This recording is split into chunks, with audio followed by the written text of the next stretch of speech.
This week on Arizona Illustrated, raising awareness of permaculture techniques. If we're doing good in our community, that's one thing, but if we can show other people how to do good in their own community, I think that's going to be one of the most fundamental things for us. One man's quest to understand the impact social media is having on our politics. Something that has emerged in this divide recently is something called effective polarization. This idea that it's not just issues that we have differences about, but we actually dislike members of the other party. The Tohono O'odham's resilience and community action in the face of climate change. Our livelihood as O'odham was taken away from us. We maintained the water source in the Santa Cruz River, and then it was just gone. And a community space in Tucson where you can make practically anything. But we have all the people, and that's the skill set. And everyone here wants to help everyone else.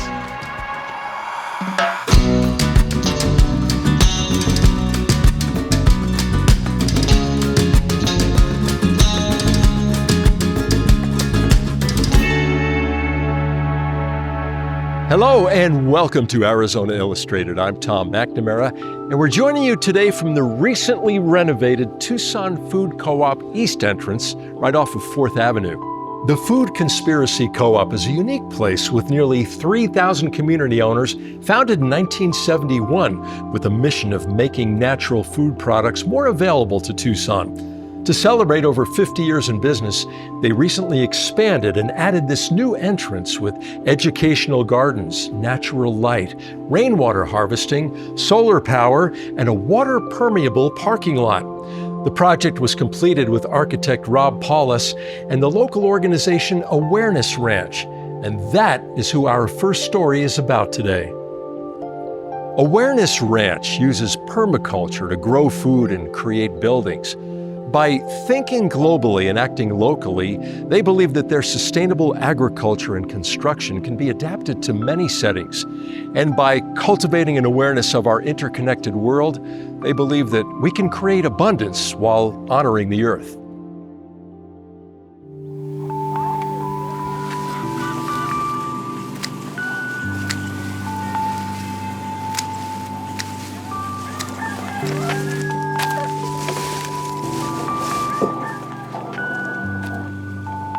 In permaculture, we say that the problem is often a solution for something else. So like a classic example is snails in the garden are a solution to how to feed your ducks. Just bring your ducks into the garden and now they'll eat all the snails.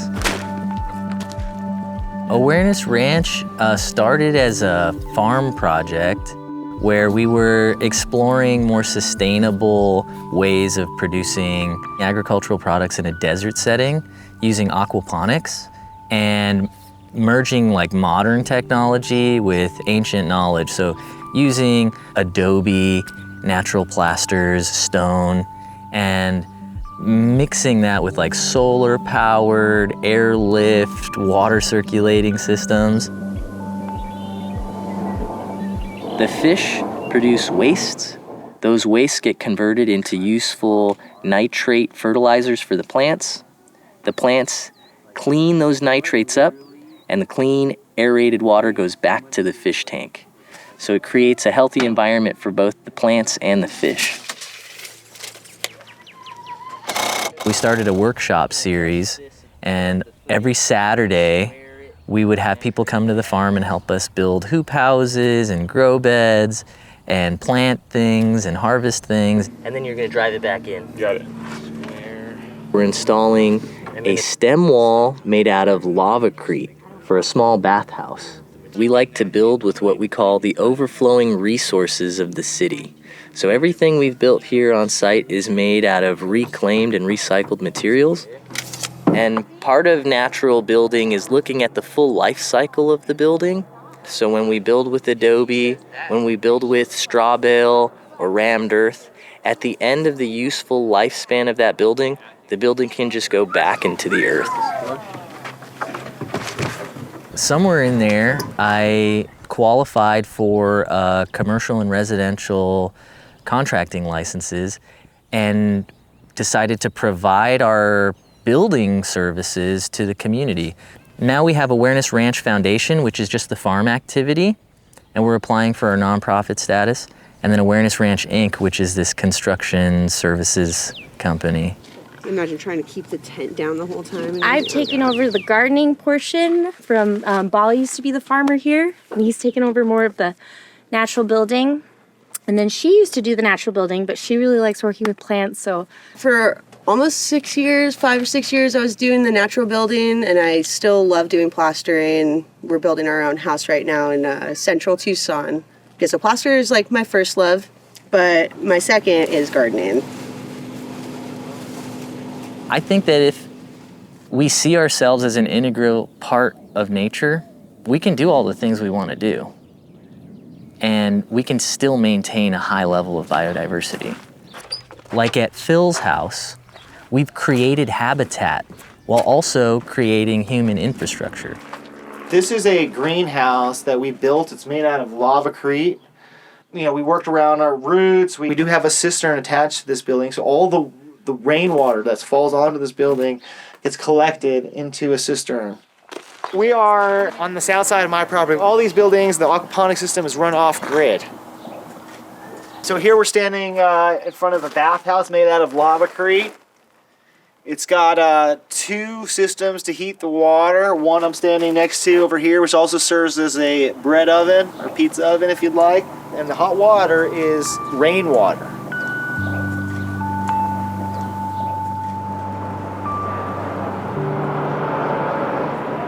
So Awareness Ranch installed this landscape just over a month ago. We intentionally capture all of the rainwater off of the roofed surfaces, and it's distributed into these 4 rainwater culvert cisterns.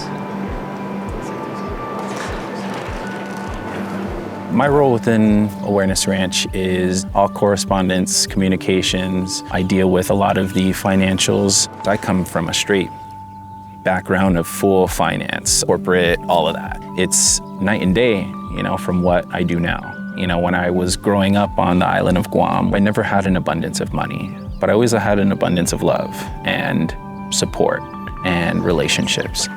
Meeting these guys and seeing the culture, the habits, the discipline that it takes to develop the awareness around like what is regenerative, what is healthy.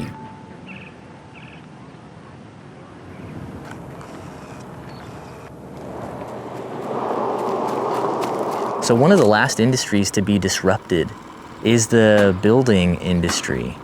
Building construction has stayed pretty much the same for a long time, but it is starting to change, and we want to be a part of that change, and we want to be a catalyst for it, help speed it up a bit. We will have to amend our current building codes to allow for new building methods that are more efficient, that are more sustainable. We're in conversation with this collective of agencies like county and city and state agencies to create new regional building codes. Some of our construction sites, they just seem like a normal, conventional construction site. But there's an aspect of relationship building that's there that's different. Awareness Ranch is founded on the basis that we will be a cooperative company that will be employee-owned and employee-based. Right now, we're currently here on the San Xavier Reservation, working on 2 emergency houses for the Tohono O'odham Nation for one of the elders. We've had days where we take a break for an hour just to touch base with people because 1 or 2 people are really having a bad time in their lives. And to me, that's incredibly important because if someone's not okay at home, they're definitely bringing that to work. And these are people that I care about, not just at work, but off the clock. My brother and I were raised in the Hare Krishna movement, which is a pretty alternative religion that believes in, vegetarian diet in order to maintain a perspective of respecting all living things, cycle of reincarnation, a cycle of, taking care of the earth and being really good with what you have and reciprocating that back to the universe. We've been documenting throughout the whole process, and we're really looking forward to creating curriculum and content that we can broadcast out that can be very educational and accessible for people. If we're doing good in our community, that's one thing, but if we can show other people how to do good in their own community, I think that's going to be one of the most fundamental things for us. You can have a really nice looking building, but if the process to get to that nice looking building hurts everybody, it's not going to feel good to interact with in the future. Permaculture design system is a design science that's based in ethics, and the 3 ethics are really simple: care for the earth, care for people, and fair share, return the surplus. And an easy way to remember those 3 ethics is earth care, people care, fair share. By engaging in resource-efficient strategies and creating resilient infrastructure, we can meet our needs today without compromising the needs of the future. As we head into election season, it's important to remember that social media plays an increasingly pivotal role in shaping the political process. Next, we introduce you to a computational social scientist at the University of Arizona who's at the forefront of this burgeoning new research field. And he notes that this might be a temporary blip in the history of democracy. When I graduated with my PhD, nobody called themselves the computational social scientist. And I think 2016 was really this turning point where an increasing number of social scientists became interested in internet data. Social media has become a crucial part of the political landscape. How nonsense on one website breaks out to become a trending article on Facebook or Twitter. Studies were trying to get a hold of how much misinformation is out there, how many people are being exposed to it, how many people are sharing it, how big of a problem this was.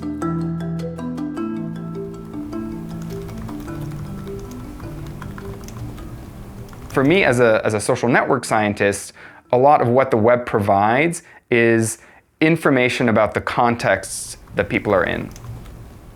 If you're getting information about a video, that gets you possibly information about who's shared the video, To an ABC News who is commenting on the video, who likes the video. And so what you can do is you can start a data collection procedure, and then you can do a new round of data collection around that initial set of videos. Kamala Harris's rapid ascent to the top of the Democratic People who ticket share has made her the messages from Democratic candidates and people who share messages from the Republican candidates are very different. You see very little overlap. You see very few influencers or people in general that would retweet a message from a Republican congressional candidate and a Democrat congressional candidate. And so, in addition to misinformation, what doesn't get talked about enough is misperceptions. Social media provides a very skewed version of members of the other party. And when you look at how people actually think about issues, we're not that far apart. Yes. If you look at some of the new numbers out suggesting that we Americans agree far more than we disagree on the country's fundamental values. One of the interesting bits of research that I've come across recently is a book called The Other Divide. Typically, as political scientists, we think about the divide as being between Republicans and Democrats, and something that has emerged in this divide recently is something called effective polarization, this idea that it's not just issues that we have differences about, but we actually dislike members of the other party. And we've seen that kind of effective polarization grow over time, at least partly as a result of social media. But the other divide is between people who make politics central to their life and people who don't. And it turns out that effective polarization really only exists among people who make politics very central to their life. But many voters don't see politics as the main thing that they care about, the main thing that they're thinking about, the main thing that they're engaging with. There are a host of other things that people are into that fill up their time, their energies, their enthusiasm than politics. And so I think a lot of these platforms do a poor job of putting politics outside of our other interests. Where you see some glimmers of hope are in these spaces that are less devoted to politics. One of the earliest studies about the effect that the internet has on people showed that the internet creates loneliness and depression and a host of other negative outcomes. But that study was overturned in 2001 or 2002, where the scholars agreed that what they had found was not a result of the internet, but a result of using the internet for the first time. It could be that as a society, we're going through an extended version of this kind of growing pain, and that what we're seeing right now is the consequences of a sudden change to the structure of personal connection and personal relationships, but that in 10 or 20 years, we'll look back and say, okay, that was a tough time, but we made it through, and now this tool is just part of our life, but maybe we'll get a little bit better at either sifting it out or creating a space for it that's not all-encompassing. Our next story highlights the collective action that Tohono O'odham tribal members took to return water and farming to the San Xavier District. Now, this short film, Making Arizona, is part of a documentary and educational series by filmmaker and University of Arizona assistant professor Michael Mulcahy.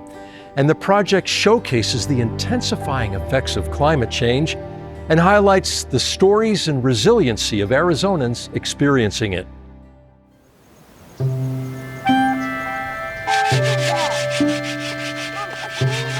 When we go out and we harvest the saguaro fruit, it's a team effort. So you have one person that's actually picking the saguaro fruit. You have another person that's collecting it in the bucket. You also have another person that's the spotter that's going ahead and figuring out the next saguaro to pick from.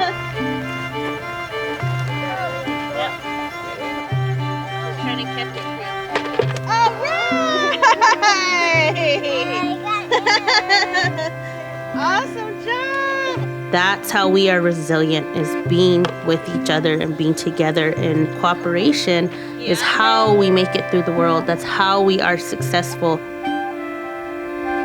Skugdash Anyap Jugi Giselle Ramon Sabran. Shut walk. Amachit. Good day, my name is Giselle Ramon Sabran, and I come from the San Xavier District on the Tohono O'odham Nation. Everything was really centered around the Santa Cruz River for us in San Xavier. Women would go down with their pottery and fill up at the river. Children would go and play in the river, wash clothes down at the river. Growing up, my grandma always told me stories, and some of those stories involved here, where she grew up.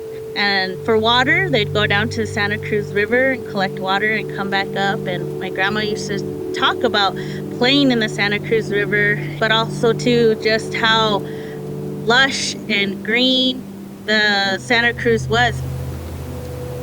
Prior to 1900s, there was a steady flow of water in the Santa Cruz. It was something that was used on a daily basis, something in terms of a resource.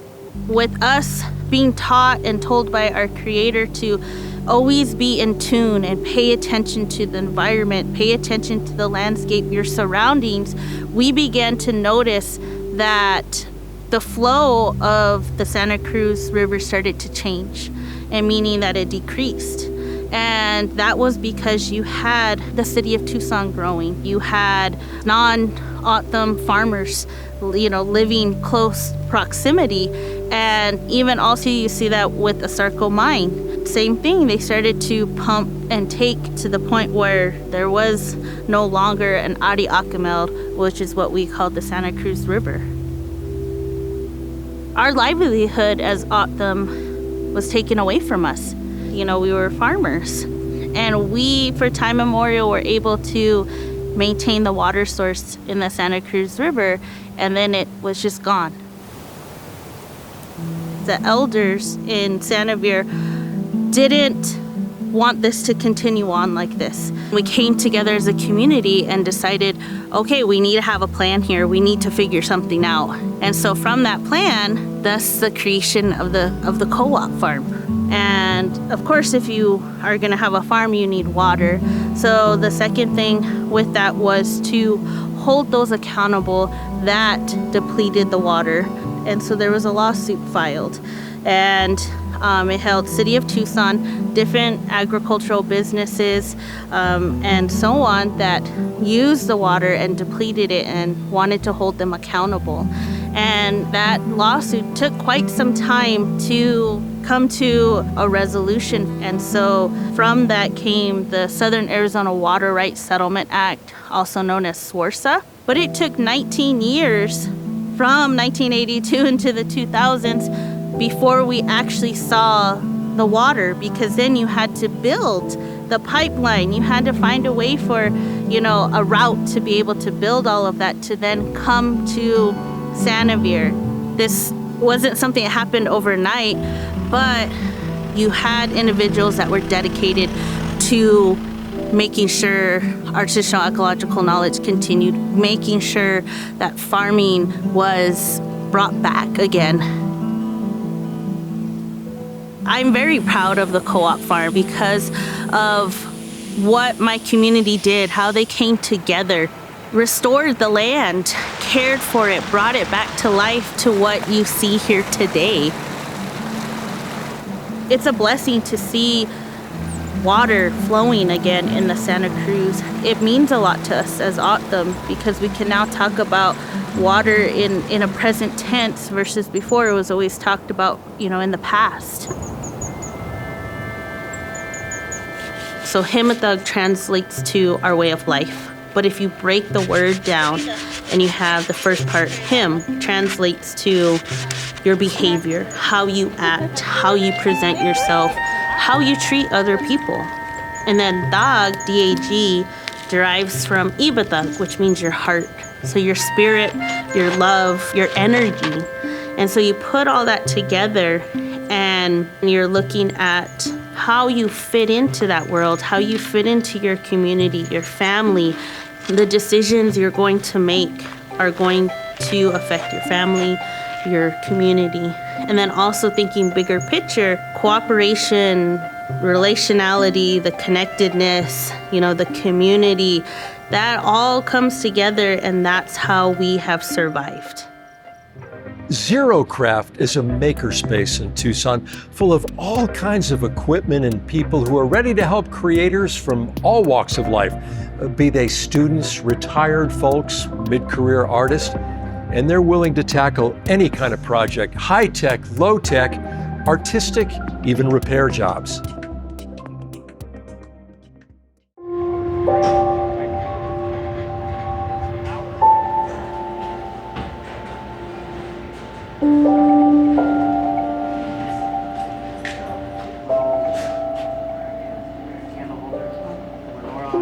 I had a project where I need to repair an item at my house, and I came and Googled Tucson Makerspace and found Xerocraft. I know a lot of people have to give up their studios. We have everything here that they need. They can downsize and still do their craft. We are an enabling space. We try to lower all the barriers we possibly can to help people be successful with their projects. The term hackerspace is kind of an unfortunate choice. It really means the old way of hacking. When my grandfather would get a compliment on doing a project, he would say something like, "Oh, I just hacked it together." The whole idea behind Xerocraft is to give back. So if I have a new person coming in and they don't know how to make anything on a lathe, I will go over into the wood shop and I will take them one-on-one and work with them. And the same with the laser cutter, or the same with the 3D printing. I took the tour here and I loved that I had all the tools and all the equipment and the gloves and the helmets, so I wouldn't need to buy anything before I decided that I liked it. So I joined for the welding, and then I'm staying for the wood shop and for the glass shop and the metal shop. This is a bedside table I'm making for myself. I've already made one for my husband. All of the metal is from Tucson Iron and Metal. Everything's scrap. I wanted to build a CNC router for my shop at home, and I needed access to a 3D printer. Came here and started using them, but they were always broken, so I had to learn how to fix them. And then I did eventually build the CNC machine and got it working. But after I joined the community here, it's just hard to leave. While I was here, I took a tour of the whole site, and I found out there was an electronics shop. That's my background. I'm an electrical engineer, retired. and it needed a lot of help. I started clearing up the space, organizing it, and then there were some classes being held back in 2019. We started up the classes again too.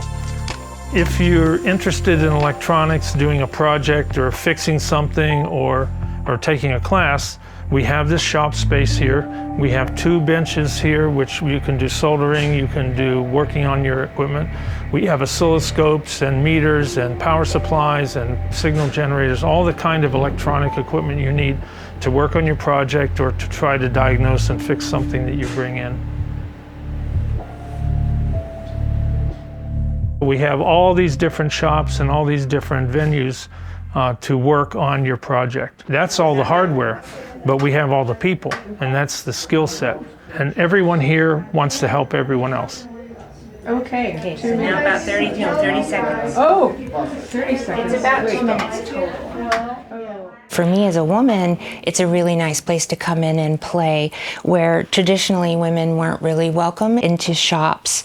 And, you know, here you're so welcome to just try whatever you want. You're invited to. Because it's turning red, that there's still more oxidation matter there that it could have eaten up.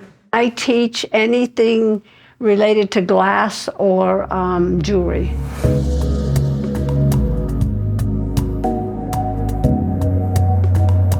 This is glass. This is a glass bowl. Many, many pieces. Quite intricate. Silver box that I made. This is made from what's called pattern bars. I took an enameling workshop and I put it on my hiking hat. This piece is made out of fused glass. I set them as stones. I learned 3D printing here, and it inspired me to draw in 3D environment, and then they're 3D printed and then casted. I make a lot of segmented bowls. A segmented bowl is using different types of wood for design purposes. You get to hang out with a very diverse crowd and bounce ideas off of each other, and you learn a little bit about, you know, getting along with lots of different people and you know, enjoying diversity.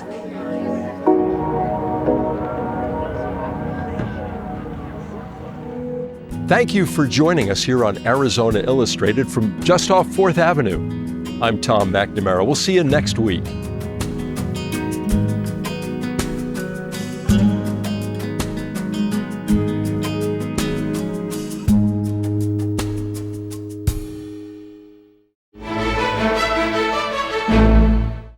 Hi, I'm Tom McNamara, host of Arizona Illustrated.